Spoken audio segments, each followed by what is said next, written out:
Today I'm here to announce that our office will be filing charges against Nick Reiner, who is accused of killing his parents, actor-director Rob Reiner, and photographer-producer Michelle Singer. Steven Spielberg and Rob Reiner stand tall as two unstoppable forces in modern cinema, each running his own lane but powered by the same obsession with storytelling. Spielberg pulls people into tense, larger-than-life worlds, while Reiner made his mark with sharp comedy and deep human emotion.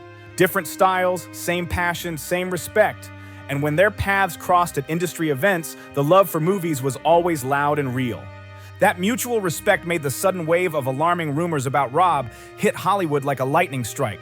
Spielberg felt it hard, even if only for a moment, as confusion and fear rushed in fast.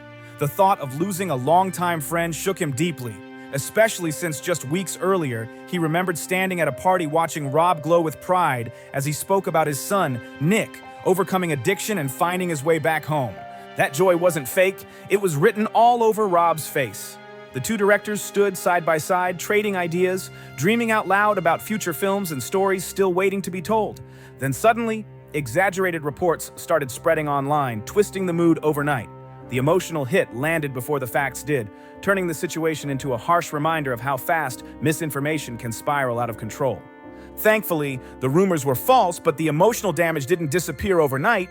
For Spielberg, it felt like staring into a nightmare version of reality, one no director ever wants to imagine. Nick attended Conan O'Brien's Christmas party Saturday night with his parents, Michelle and Rob. Maybe Nick was not invited to Conan O'Brien's party. He was wearing a hoodie. Reports are that he was acting weird, apparently accosting celebrities outside. Nick reportedly stormed off in a huff after a tiff with Bill Hader of SNL and Barry at Conan's Christmas party, and that Rob had been telling people, friends, that they were scared for Nick and scared for his mental state, that it was deteriorating. Reports claim Nick attended Conan O'Brien's Christmas party with his parents, Michelle and Rob, while others contradicted that detail, adding confusion to an already tense situation. Some reports said Nick appeared unsettled and left early after a disagreement, while others claimed Rob shared concerns privately about Nick's well-being, fears that were later shown to be overstated and misleading. Spielberg later addressed the situation with visible emotion during a rare media moment. Rob was not just a colleague, but a friend, a companion on a cinematic journey that I deeply cherish. His voice was quiet but heavy, every word landing with weight and meaning. It was clear the scare rattled him deeply, not just as a filmmaker, but as a human being. As Spielberg reflected, frustration and sadness showed in his eyes. He spoke about meeting Rob when they were both young, hungry, and chasing dreams that felt impossible at the time. I remember Rob back then full of dreams, yet always humble. His hands tightened slightly as memories rushed back, proof that the respect never faded and the admiration never cracked. When Spielberg mentioned the films that shaped Reiner's legacy, the emotion was impossible to miss. He spoke with raw honesty about what made Rob stand apart in Hollywood. He created stories that made people laugh, cry, and actually think. As Spielberg put it best, filmmaking isn't just art, it's connection. Every word hit the room with real weight, and the respect flowing towards Spielberg was impossible to miss. Rob wasn't just the creative force behind The Princess Bride, When Harry Met Sally, or Stand By Me. He was the guy who turned laughs into meaning and friendship into something that felt honest and lived in. As Spielberg's voice softened, the reality of legacy pressed down hard, not just career legacy, but personal loss and emotional scars. Rob left behind films that will live forever, but watching a close friend struggle left a mark that never fully faded. What I feel after all of this is it's not about punishing. If somebody has, is struggling and has difficulties, you don't punish them for that. And I think a lot of these programs feel like the kid is being punished. And I don't think that's a great way to go. You're a parent and you think, here's my kid running out into the street, he's going to get hit by a truck. You want to keep him. Spielberg publicly reached out to the Reiner family with a heartfelt message meant to show care, not spark drama. I am deeply saddened by Rob and Michelle's passing, he wrote, a statement meant to express solidarity during a painful moment, even as confusion swirled online afterward. He described Rob as a wonderful friend, an extraordinary colleague, and a gifted storyteller, making it clear how deep that bond truly ran. Then Spielberg shared a rare private memory, one he almost never opens up about, peeling back the curtain on a much heavier reality. Years earlier, at a relaxed Hollywood gathering, laughter filled the house and old film stories were bouncing off the walls. But Spielberg noticed Rob standing off to the side alone, drink in hand, looking drained and distant in a way that didn't match the energy of the room. Spielberg walked over and said, "It's been a long time. You don't look too well. What's going on?" Rob paused, sighed, then quietly pulled him onto the balcony, away from the noise and the spotlight. That's when Rob opened up and said Nick was going through a lot, and the fear in his voice was impossible to miss. Spielberg later recalled how Rob spoke carefully and respectfully about addiction struggles and emotional setbacks. He talked about feeling torn between being a father and being a protector, yet feeling helpless in moments that mattered most. "I could hear the pain in every sentence," Spielberg said later. Rob tried to smile, tried to act calm, but the weight was written all over him. Rob finally admitted, "Steven, you know, Nick has been struggling with addiction for years. We've tried treatment, structure, support, everything we could think of, but relapse kept pulling him back." Rob explained that for him, it was never about punishment. "If somebody is struggling and has difficulties, you don't punish him for that," he said. He questioned systems that make people feel punished instead of supported, especially when families are already scared. He described the constant fear every parent knows, watching someone they love walk toward danger and feeling powerless to stop it. His voice dropped low, eyes fixed on the dark sky, carrying a kind of pain only a parent could truly understand. Spielberg remembered that night clearly, the moment when Rob Reiner finally let the walls come down. Rob admitted he poured his heart into being Charlie, hoping the project could help his son heal and maybe bring the family closer together. "For a while it worked," Rob said, his voice tight. "He stayed clean for some time, but now it feels like we're back in the storm again." Fear slipped into every word as he added, "I'm terrified, Steven. I wake up scared that one day I might lose him forever." Spielberg leaned in, listening closely, choosing his words with care before quietly saying, "Rob, you've done everything a father could do." He said it firmly without hesitation. "Nick is lucky to have you and Michelle standing with him," but Rob slowly shook his head, his voice cracking under the weight of everything he was carrying. "Sometimes we listen too much to doctors and not enough to our son," he admitted. "I just want to save him, but the harder I try, the more helpless I feel." The honesty hit hard, raw, and unfiltered. The two men sat in silence for a moment, taking slow sips of wine, letting the truth hang heavy in the night air. That conversation never left Spielberg's mind, not even as time pushed forward. Years passed, careers evolved, but the emotion stayed sharp and close to the surface. By October 2025, Spielberg and Rob crossed paths again at the Governor's Awards hosted by the Academy of Motion Picture Arts and Sciences in Los Angeles. The room was packed with legends, polished speeches, and memories of Hollywood's golden years. As Spielberg stepped inside, he spotted Rob across the room, smiling wide, laughing with old friends. It stopped him cold.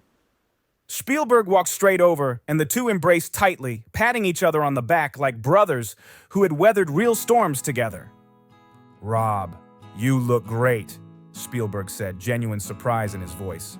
"How have you been?" Rob laughed, his eyes glowing in a way Spielberg hadn't seen in years. "Steven, you won't believe this," he said, excitement cutting through every word. "Nick's home. He's doing much better, clean for months now, working small jobs, talking with us again, like before." The relief in his voice was undeniable. Warmth hit Spielberg's chest instantly.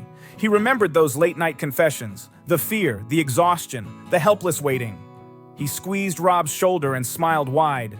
"That's amazing! You and Michelle never gave up. After all these years, hope is finally here." The relief felt real, not staged, not forced, just honest. They stayed off to the side after that, talking movies, young actors, and ideas still buzzing in their heads. But Spielberg couldn't stop thinking about Rob's smile.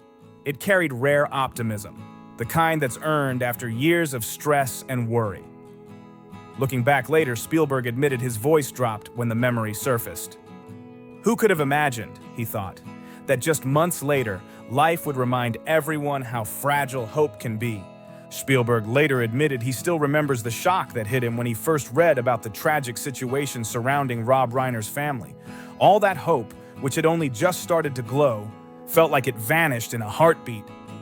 Spielberg stared out the window for a long time, his thoughts drifting back to that night filled with laughter, lights, and optimism. "Rob, I'm happy for you," he had said back then. "Hold on to hope."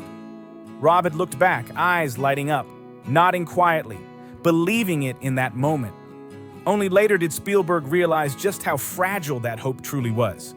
Life doesn't move in straight lines, and its turns often arrive without warning.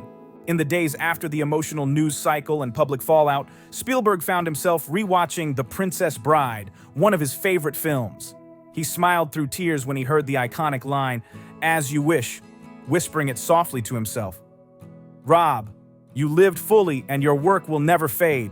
Spielberg ended his public message with words filled with care and restraint, offering peace, respect, and gratitude instead of speculation. He made it clear that Rob's creative legacy, his humor, warmth, and humanity, could never be erased. Hollywood felt heavier in that moment, but the film stayed bright, alive, and deeply human.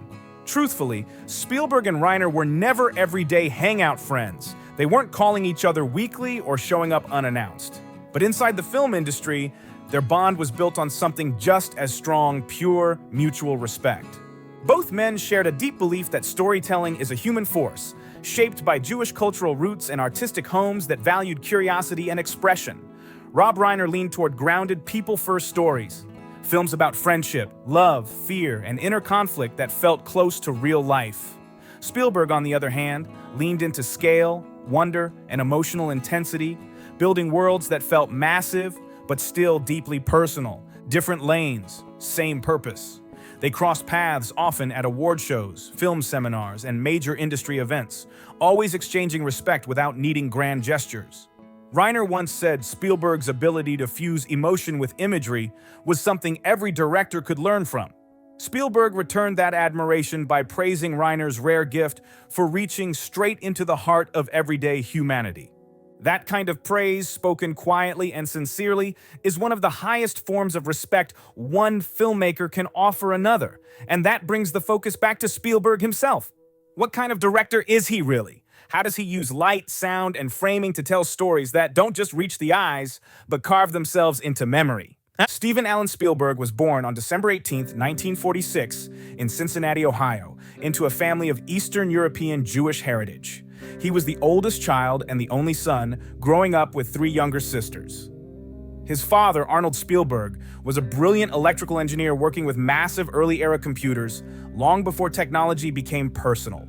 His mother, Leah, was a passionate pianist who filled their home with music, warmth, and creativity.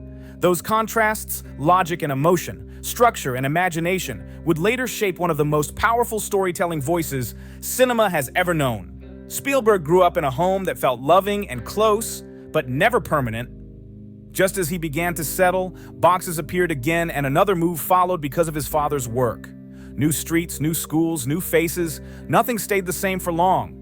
Familiar places disappeared, and Steven had to adapt fast in a world that kept shifting under his feet. "I remember every move," Steven later said. "Each time I felt like I lost a piece of myself." But that loss shaped something powerful. It taught him how to observe people closely, how to listen instead of rushing to speak, and how to quietly find his place in unfamiliar rooms. Those skills didn't come from comfort, they came from constant change and emotional adjustment. At just 6 years old, his parents took him to see The Greatest Show on Earth, directed by Cecil B. DeMille. When the lights went down and the circus exploded across the screen, young Steven froze in his seat, eyes wide, barely breathing. The images felt overwhelming, thrilling, and unforgettable all at once. Walking out of the theater, he grabbed his mother's hand and whispered, "I want to make things that scare people and make them feel joy like that." Leah smiled, brushed his hair gently, and said, "Then you must first learn how to tell stories." His mother's words landed deep, and that moment never faded. When Steven was just 12 years old, his father handed him an 8mm camera, and everything shifted instantly. From that day on, he filmed non-stop, family trips, backyard scenes, toy train crashes, anything he could frame through a lens. He staged scenes again and again, sometimes even placing himself in danger just to recreate the fear that once haunted his dreams. He told his sisters, "You play the victims, I'll save everyone." Those grainy little films became his way of controlling fear, shaping chaos into something meaningful and manageable. But outside the safety of home, life wasn't gentle at all. After the family moved to Phoenix, Arizona in 1957, Steven found himself one of the only Jewish kids around. He later spoke openly about being bullied, about punches, insults, and the quiet isolation that followed him every day. "I always wondered why I was different," he admitted. So he pulled inward, watching the world instead of jumping into it. That pain sharpened his empathy in ways most people never experience. It gave him a deep understanding of loneliness, fear, and hope, emotions that would later pulse through nearly every one of his films. Even at a young age, storytelling became his survival tool. At just 13, Steven made a 40-minute war film called Escape to Nowhere and won a youth film competition. By 16, he poured all his savings into Firelight, a science fiction movie that ran over 2 hours. It screened one night at a local theater to only a few dozen people, but to Steven it felt massive and life-changing. As the lights came up, he told himself with absolute certainty, "One day people will line up to watch my films." That belief burned inside him even when the world hadn't caught up yet. Years later, Spielberg revealed that one of the most painful moments of his teenage life came at age 16 during a family camping trip. While filming casually near the campfire, he unknowingly recorded a moment that would stay with him for years. On the footage, his mother Leah was holding hands with Bernie Adler, his father's closest friend. The shock hit instantly. Steven turned off the camera and buried the truth deep inside, keeping that secret for nearly 3 years. When his parents divorced in 1965, his father Arnold quietly took all the blame, choosing to shield Leah and protect the family from public judgment. Steven had already moved to California with his father and didn't understand the full picture back then. In a moment of anger and confusion, he turned away from Arnold and once said coldly, "Dad destroyed this family." Arnold didn't argue or defend himself. He simply nodded in silence, carrying the weight alone. That pain didn't disappear. It simmered for over 15 years. Steven grew emotionally distant from his father, blaming him for every crack in the family foundation. That unresolved conflict, mixed with loneliness and guilt, shaped Spielberg's deep, layered understanding of humanity, the tension between love and resentment, silence and forgiveness. Those themes would later echo clearly in his films, especially in stories where memory and imagination collided head-on. By the late 1960s, Spielberg's talent was impossible to ignore. In 1968, his short film Amblin screened at a festival and stunned executives at Universal Studios. Steven knew instantly this wasn't a hobby anymore, this was his life. He dropped out of college, became an unpaid intern at Universal, and secretly used empty offices at night to work on his own projects. Long after everyone went home, Steven stayed behind, building a future one frame at a time. In 1969, at just 22 years old, Spielberg shocked Hollywood by signing a long-term directing contract with Universal, becoming the youngest director ever to land a deal like that. He started out in television, directing episodes of Night Gallery and Columbo, but everything changed fast in 1971 with the TV movie Duel. The tense story of a man hunted by a mysterious truck grabbed audiences instantly and had critics buzzing. That success kicked open the door to his first feature film, The Sugarland Express. But the real explosion came in 1975 with Jaws. The shark thriller didn't just scare people.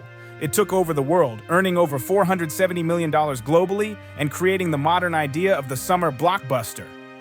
Spielberg later admitted the shoot was brutal. "There were moments I thought the shark would get me before the film was finished," he joked. But the payoff changed his life and the entire industry forever.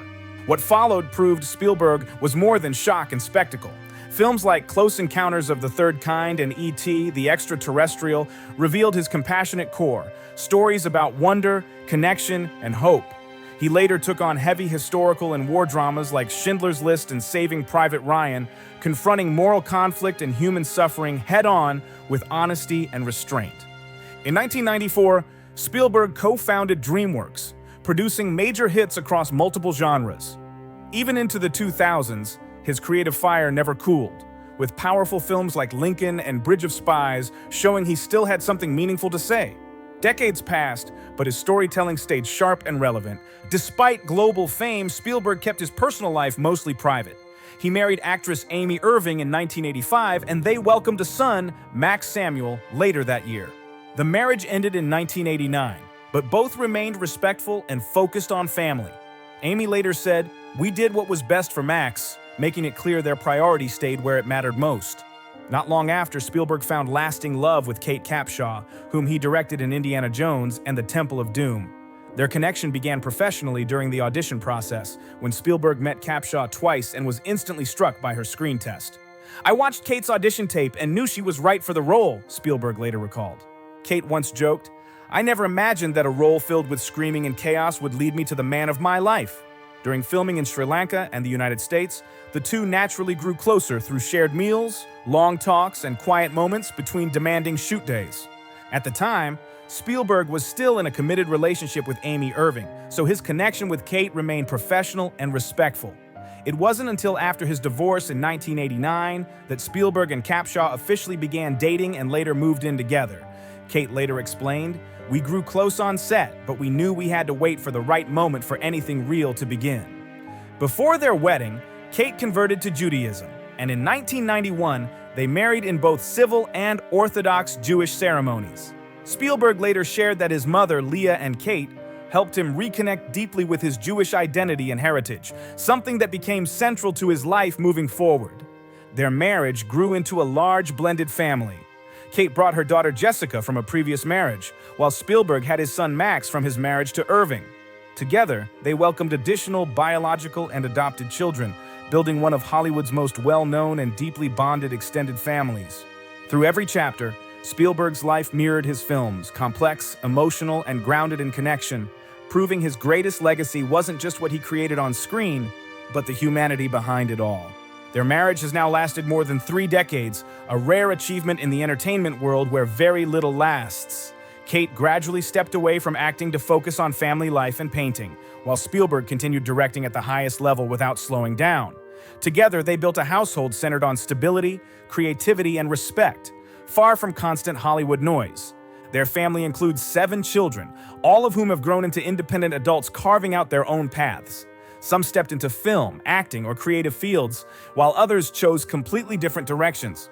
In 2020, one of Spielberg's daughters publicly spoke about her personal career choices, making it clear those decisions were her own and fully supported by her family. Spielberg has always kept his stance consistent and firm.